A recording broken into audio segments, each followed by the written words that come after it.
Pueblo contra pueblo, raza contra raza. Los que se tiran de la misma casa son. La gente corre pa' todos lados, ni cuenta se han dado. El hambre vino, mira en el camino. Ya no queda el son, en la finca solo se ha sembrado el resentimiento. Muy buenos días a todos y todas quienes nos escuchan. Esto es Palabreando de Derechos, la radio online del Centro de Estudio y Desarrollo de los Derechos Humanos Sedernos. Este servidor, Jerry Garavito, hoy sábado 24 de mayo. Una vez más se complace en saludarlos a todas y todos. Que no se sabe si esto termina, que no se sabe hasta cuándo. La misma historia.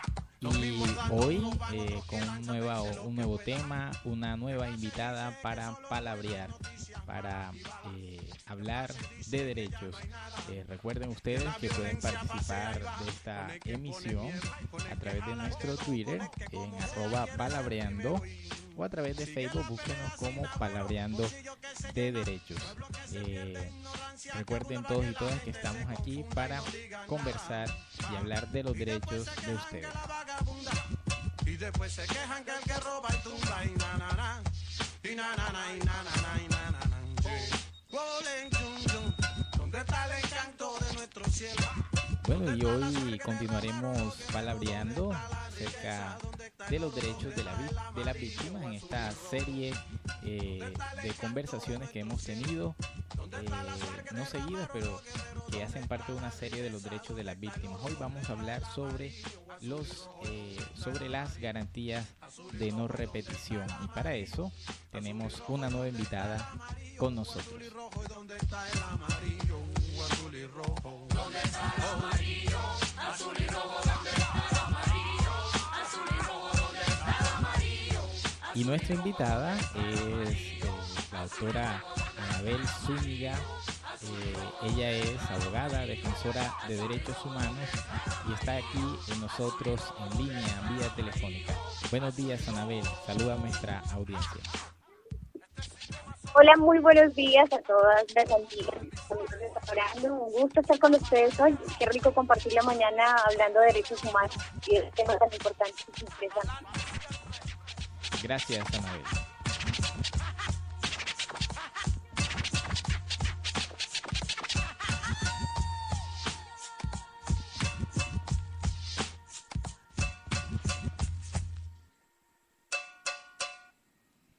Bueno, y como lo anunciábamos, decíamos que hoy vamos a palabrear sobre el derecho o las garantías de no repetición en el marco de los derechos de las víctimas de graves violaciones a los derechos humanos. Para ello, reiteramos nuestra invitada, Anabel Zúñiga Céspedes, abogada, defensora de derechos humanos, quien desde la ciudad de Santa Marta nos acompaña vía telefónica hoy en www.palabreando.co.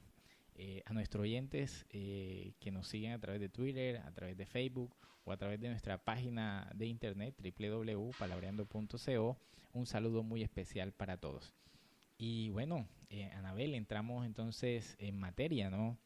Lo decíamos, esto hace parte de una serie de programas que hemos realizado. Hemos venido hablando sobre el derecho a la verdad, sobre el derecho a la justicia, sobre el derecho a la reparación, con distintos invitados que han estado aquí en los micrófonos o a través de las líneas de palabreando.co.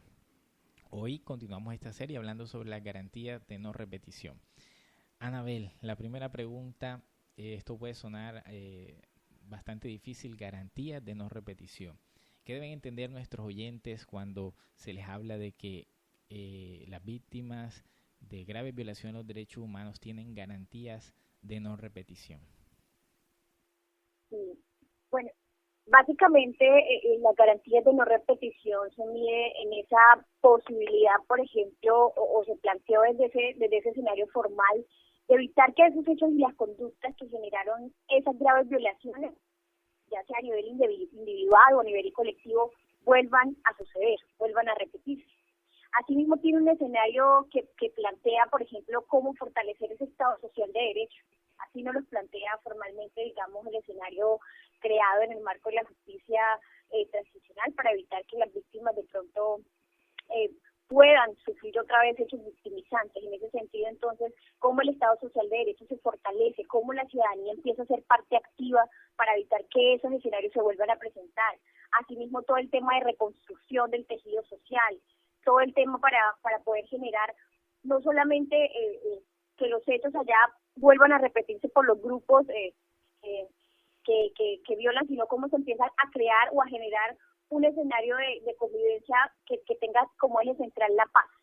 Todos esos escenarios se plantean y se pueden entender como las garantías de no repetición, como esas acciones y medidas que se plantean desde ese escenario. Ahora, el debate está qué tanto de eso se está haciendo, qué tanto se está haciendo a través del cambio de las instituciones, de su funcionamiento, para que esas garantías de no repetición se vuelvan una realidad. Ese es el escenario en el que nos encontramos hoy, años después de que se empezó a vislumbrar como una necesidad, como un planteamiento formal, como un derecho de las víctimas.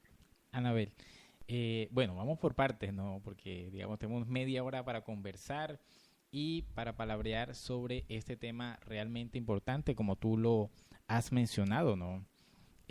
Bueno, lo primero es decir, ya nos has dicho que contempla este derecho, ¿no? Garantías de no repetición. Es una medida dentro de la reparación, ¿no? O podemos decir que es un derecho autónomo. Digamos, es un segundo interrogante que nos surge, ¿no? Dentro del debate está dado que esto es un derecho en sí mismo o es una medida dentro de la reparación de las víctimas. Que, digamos, ¿estamos en lo cierto o estamos equivocados? Bueno, yo soy partidaria de darle una total autonomía a la garantía de no repetición, atravesándolo indudablemente por ejercicios de verdad, de justicia. Yo creo que en esa línea transversal tiene un elemento muy importante y complejo que debe mirarse con cuidado, que debe mirarse detenidamente, que debe empezar a ser elemento fundamental para que las víctimas sean reparadas en su totalidad. Esa posibilidad de tener en cuenta que se deben buscar mecanismos que les cierren el paso o les cierren el escenario a próximos eventos victimizantes, a ciertos escenarios que puedan llevar a que las víctimas otra vez sufran y la sociedad en general sufra esos daños de manera individual o de manera colectiva. ¿Cómo empezar a que la paz, por ejemplo, sea una necesidad importante para que ese derecho, no repetición, empiece a ser una realidad? Empieza a cerrársele el escenario a la violencia en todos los sentidos. Yo lo miraría desde ese ángulo. Ok, muchas gracias. ¿Escuchas? ¿Hola? Sí, aquí estamos escuchándote atentamente a tu intervención, ¿no? Entonces, vale. Digamos, obedece entonces a una posición individual, personal, a una apuesta desde las organizaciones, desde las víctimas, desde el Estado, el concebirlo con esta autonomía de la que nos hablas. Sí, básicamente eso, ligarlo obviamente, como te digo, a todos esos escenarios anteriores que te planteé, cómo debe atravesarse por diferentes espacios, diferentes escenarios donde nos pone la justicia, nos pone la sociedad civil y nos ponen las organizaciones y la sociedad en general a pensarnos el tema de una justicia pues que debe ser exigida, que debe ser cumplida, cómo empezar a tejer escenarios de verdad, ¿no? Que todo eso empieza a ser una realidad y cómo entonces la no repetición empieza a entrar allí como una necesidad, como una satisfacción, como un espacio donde se pueda pensar en que eso que ocurrió no le pase tampoco ni a mi vecino, y si no salimos de escenarios y, por ejemplo, no hay un compromiso entonces en esa convivencia pacífica, por ejemplo, que se plantea, no podemos garantizar que eso no vuelva a ocurrir. Ahí entra entonces el tema de la paz, cómo la paz empieza a ser un elemento importante para que esa repetición no ocurra más. Yo soy partidaria entonces de creer como las garantías de no repetición no solamente son importantes y tienen un escenario fundamental, importante, integral dentro de todo el tema de la reparación, sino que además debe ser una construcción, digamos, que debe poner en función a toda la sociedad y no solo sino a quienes sufrieron esos victimizantes, pero también a quienes estamos acá y quienes hemos estado en defensa y quienes hemos estado, pues, y quienes hacemos parte del país, ¿no? En general, cómo empezamos a ponernos activamente para que estos hechos no ocurran más, y cómo le exigimos al Estado, y tenemos derechos constitucionales claros. Se pueden garantizar, por ejemplo, que esos espacios de guerra, de impunidad, de injusticia, no ocurran, o por ejemplo, darle fin a espacios de conflicto que hemos tenido de antaño. Claro. Entonces, esta medida, este derecho de la garantía de no repetición en el marco de los derechos de las víctimas, entonces se convierte en una obligación para el Estado, ¿no? Es lo que entendemos de tu intervención. Claro. Así lo plantea la ley, así lo planteamos también, una exigencia al Estado, pero como les digo, donde nosotros podemos desde la sociedad civil activamente empezar a fortalecer esas exigencias, ¿no? De cómo podemos plantear un escenario de paz, cómo podemos plantearnos y exigirle al Estado unas garantías para que esa paz no solamente sea duradera, sino que también sea sostenible, cómo posibilitar espacios para que las víctimas tengan la posibilidad de participar activamente en esa paz que se quiere, en esa paz que ellos que han vivido y han sentido el escenario de la guerra, de la violencia, cómo pueden ir planteándose posibilidades y alternativas de salida a estados de conflicto, cómo pueden ir planteándose escenarios activos de participación en esa cultura de paz, que también es un hecho importante dentro de esa no repetición, ¿no?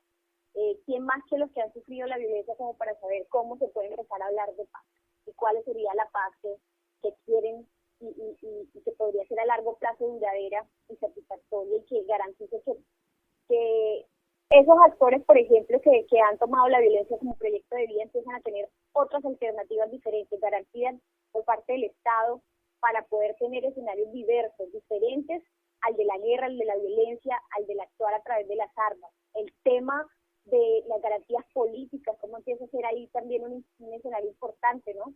Porque en la medida en que todo el tema de garantías políticas empieza a ser una realidad, así como se plantea constitucionalmente, empezará a tejerse diferentes escenarios diversos a las armas, para empezar a participar, para empezar a hablar. Entonces también creemos que el fortalecimiento de la democracia hace parte indispensable de esas garantías de no repetición.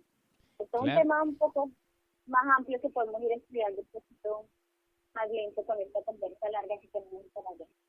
Claro que sí, y bueno, aquí hacemos una pausa para traer aquí a nuestra conversa un documento, un pronunciamiento de hace algunos años de la Organización de Naciones Unidas, la Oficina del Alto Comisionado de Naciones Unidas para los Derechos Humanos, en los que nos dice la garantía de no repetición está identificada con la adopción de medidas necesarias para evitar que las víctimas sean afectadas con la comisión de nuevos crímenes del mismo género.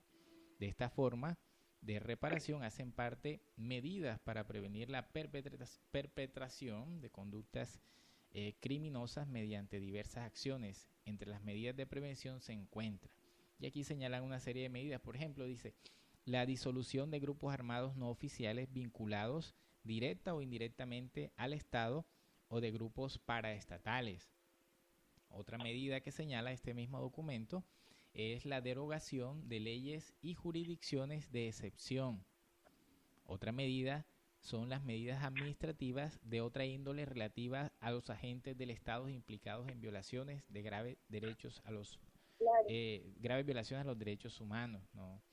El control efectivo de las Fuerzas Armadas y de Seguridad, el fortalecimiento de la independencia del poder público, la limitación de la jurisdicción penal militar para delitos específicos cometidos por militares, la protección jurídica de los defensores y defensoras de derechos humanos, la capacitación en derechos humanos de toda la sociedad y en particular de la fuerza pública, entre otras. Así, bueno, con este documento ratificamos lo que tú vienes comentándonos, ¿no? Sí, tal cual.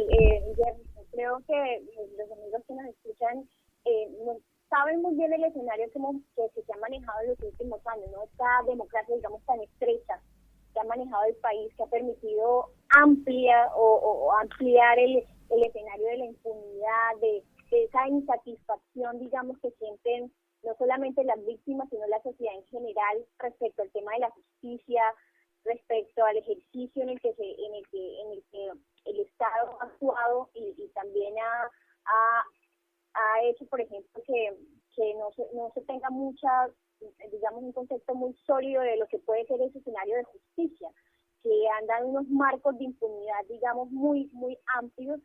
Todo el tema de no poder contar, por ejemplo, yo creo que con esa verdad que se fue y se extraditó, digámoslo así, cuando se llevaron a estos jefes paramilitares culpables de graves violaciones de los derechos humanos, cuando el Estado permitió que se fueran juzgados por delitos de narcotráfico y no por delitos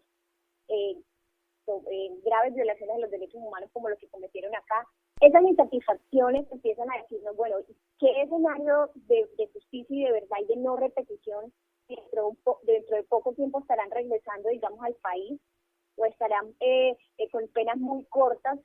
¿Cómo enfrentamos nosotros esa disyuntiva entre lo que nos planteó el escenario de la ley y de la formalidad legal y esa posibilidad de tener verdad, justicia, reparación y garantías de no repetición, cuando en la realidad y cuando en el escenario real se extradita la verdad, se cierran escenarios de diálogo, se niega la posibilidad de las víctimas de saber qué pasó, quién está detrás de esos grandes jefes paramilitares, cuál fue toda la estrategia criminal o cuál fue toda la organización criminal y quiénes estuvieron beneficiándose de todos esos escenarios de impunidad, de crímenes alrededor de esa estructura que formó el paramilitarismo, digamos, en el escenario colombiano. Entonces, básicamente, nosotros empezamos a ver, bueno, se plantea esto, los organismos internacionales nos guían de esta manera, nos ponen estas directrices para poder llegar a satisfacer de manera real estos derechos, pero se está haciendo otra cosa. Vamos viendo que se está haciendo en la realidad otra cosa, y el sinsabor queda, y pasan los años y todavía la gente con lugares allí identificados de fincas donde se enterró gente y todavía sabiendo dónde están ubicados los cuerpos, quiénes fueron y todavía mucha impunidad, mucho escenario de no tener la satisfacción de la justicia y de la verdad, y eso nos dice, bueno, ¿cómo vamos a poder cerrar o cómo puede ser, entonces de manera transversal ir atravesándose esos escenarios si no se están cumpliendo de manera satisfactoria? ¿Qué nos va a garantizar que haya no repetición? Si vemos que el tema de verdad, justicia y de garantías por parte del Estado de cumplir las exigencias y las directrices que se plantearon formalmente y que se mandan de manera por los organismos internacionales no se dan. Entonces ahí nos ponemos a ver cómo podemos nosotros empezar a exigir de manera más concreta esta no repetición, ¿no? Así es, Anabel. Bueno, son problemas, ¿no? que precisamente, como tú lo dices, no garantizan que esos crímenes se vuelvan a repetir. De allí que tengamos hoy la sociedad y el Estado, además, también una tarea enorme para procurar que no se repitan los crímenes cometidos por todos los bandos en confrontación. A esta hora, Anabel, para hacer también una pausa a nuestra conversación, a través del chat, un radio escucha, Camilo Polo Erazo, nos hace una pregunta y él dice, tal vez hay que traducir un tanto la pregunta, pero la leo literalmente como está, y dice: ¿se justifica la acción de repetición de los grupos armados contra la población? ¿Qué escenario nos plantea Camilo? Vamos a ver. ¿Cómo? No entendí muy bien. Él plantea como de la no repetición de los grupos ilegales, ¿no? A ver, sí, ya le vamos a traducir la intención. Sí, tal vez lo que intenta es que decir si realmente no se justifica, ¿no? La acción de repetición o la revictimización de los grupos armados al margen de la ley. Para justificarla en que, digamos, hay diferentes actores, ¿no?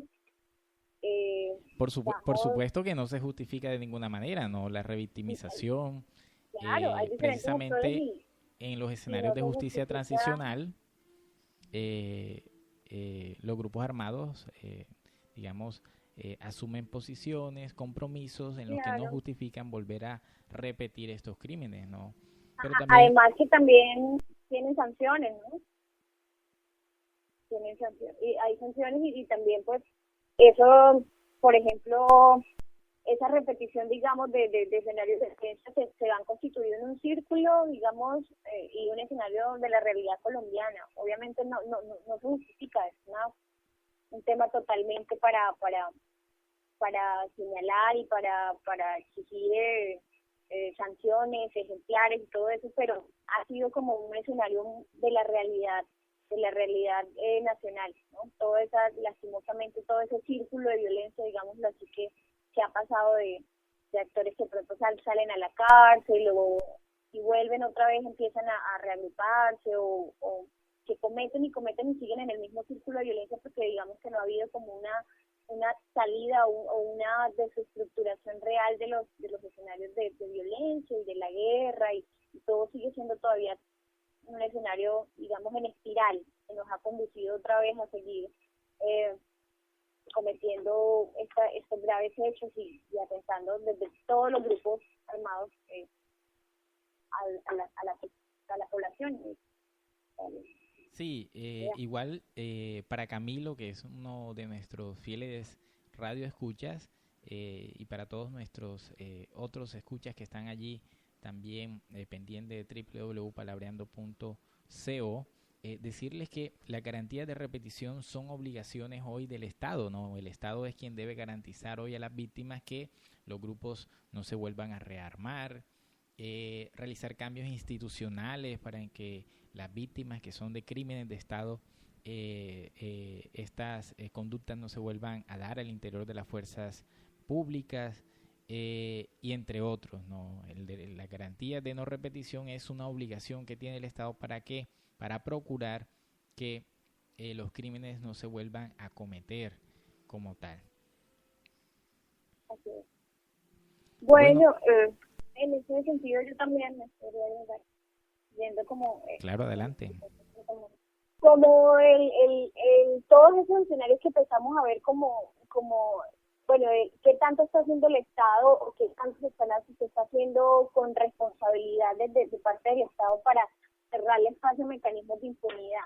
Y hay debates muy grandes y hay escenarios que todos los, digamos, los defensores hemos charlado entre cafés, entre debates muy gruesos, cómo empieza a tejerse todo un sistema formal o de leyes que garantizan la impunidad. Nosotros fuimos unos que estuvimos muy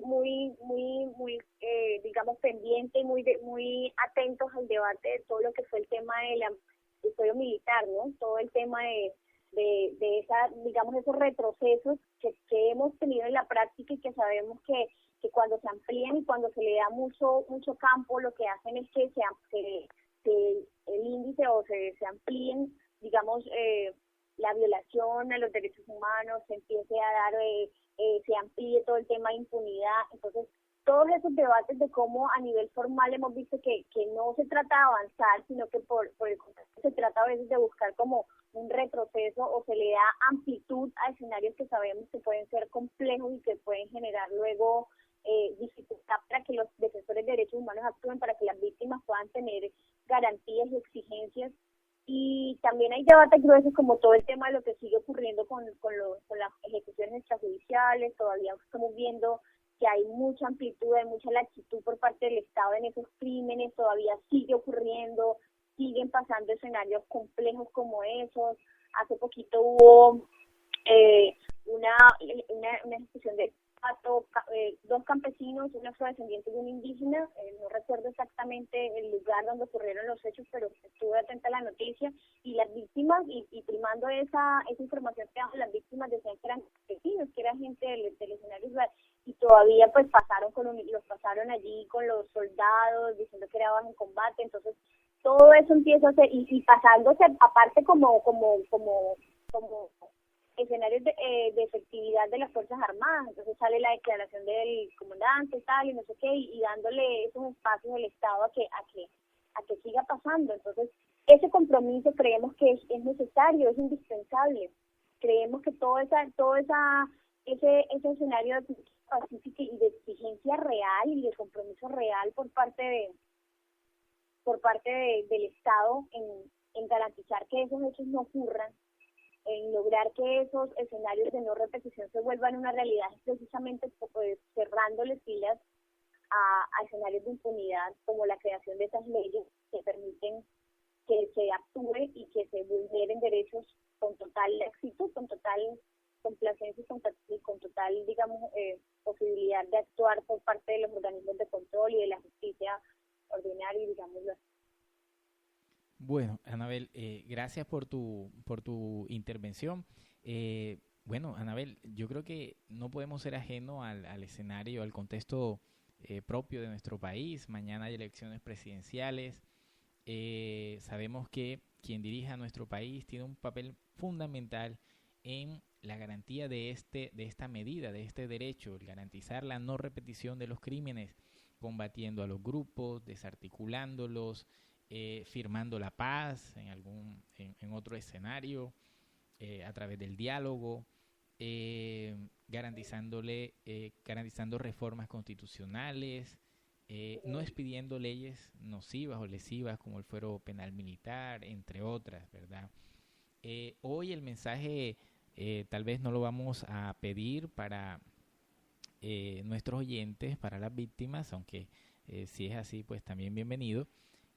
¿Cuál sería el mensaje hoy que podríamos dejarle a esas personas, a ese hombre o a esa mujer que va a dirigir nuestros destinos durante los próximos 4 años? Uy, qué responsabilidad tan grande. Bueno, yo creo que hay que empezar a mirar y hay que plantear y hay que crearle exigencia a este nuevo mandatario. Primero, que los diálogos son un escenario importante, valioso, significativo, que deben llevarse, ojalá, y yo tengo la confianza de que a feliz término puedan convertirse en una realidad para todos los millones de colombianos y mujeres como la mía, que nunca hemos sabido lo que es estar fuera del conflicto, que llevamos años conociendo de los escenarios de violencia, de guerra. Esa exigencia de que los diálogos lleguen a ser efectivos, que haya un compromiso en un posible escenario de post-conflicto, digámoslo así, o un escenario que garantice no solamente que esas guerras terminen a nivel formal con el financiamiento de los posibles, sino que se traduzca además en una posibilidad de crear escenarios más amplios a nivel democrático, más sostenibles, más diversos, más reales, que permita también que todas esas garantías que han sido, toda esa insatisfacción de derechos que han sido también un foco importante y muy significativo de la lucha armada, empiece a traducirse en posibilidades de garantías como la educación, como la salud, como los derechos básicos de las personas, empiecen a crearse escenarios que permitan que la violencia no sea un escenario que le toca a los jóvenes y a los campesinos y para exigir la tierra y todo eso, sino que además se pueda garantizar que haya garantías que permitan a la gente acceder a derechos, a sus derechos. Asimismo, un compromiso real y efectivo, garantizar la desarticulación de los grupos que se han reagrupado luego del proceso formal, digamos, del paramilitarismo, empezar a combatir de manera más dinámica, más efectiva todo ese rearme, ese regrupo. Estamos viéndolo en las ciudades, todo el tema de las vacunas, de las extorsiones, cómo empezar a atacar de manera efectiva y desarticular esos escenarios y empezar a que la verdad y que la historia de este país siga siendo un escenario claro, donde la memoria histórica juega un papel importante, que se logre identificar sujetos, actores, beneficiarios y empezar a conocer qué es lo que ha pasado en el país en los últimos años y empezar a que esos responsables no solamente sean sancionados, sino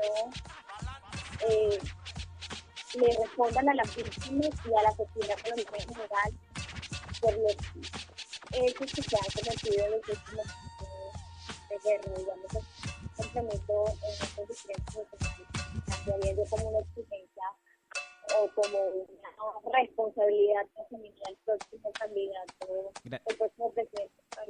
Gracias por este mensaje, a ti por tu presencia.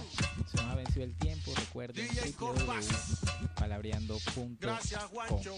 El nuevo sábado, el próximo sábado con un nuevo tema y una nueva invitada a nuestra invitada. Gracias.